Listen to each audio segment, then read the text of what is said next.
शीर और बहादुर बिल्ली। एक घने जंगल में एक ताकतवर शीर रहता था।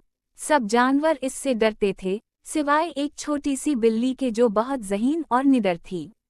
बिल्ली अगरचे छोटी थी, मगर उसका दिल बहुत बड़ा था। एक दिन जंगल में आग लग गई। जानवर इधर उधर भागने लगे। शीर एक गहरे गड्ढे में फंस गया और जोर जोर से दहाड़ने लगा, मगर कोई उसके करीब आने की हिम्मत ना कर सका। बिल्ली ने शीर की आवाज़ सुनी और फौरन मदद के लिए आगे बढ़ी। इसने आसपास बेलें और मजबूत शाखें इकट्ठी की और एक रस्सी जैसा रास्ता बना दिया। फिर बिल्ली ने शीर को हौसला दिया। हौसला रखो, ताकत सिर्फ जिस्म में नहीं, अक्ल में भी होती है। शीर ने बिल्ली की बात मानी और आहिस्ता आहिस्ता बाहर आ गया। जंगल के सब जानवर हैरान रह गए।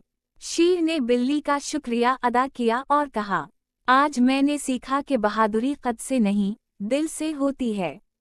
इस दिन के बाद शीर और बिल्ली अच्छे दोस्त बन गए और जंगल में सब एक दूसरे की इज्जत करने लगे। सबक: अक्ल और हिम्मत मिलकर बड़ी से बड़ी मुश्किल हल कर सकती हैं।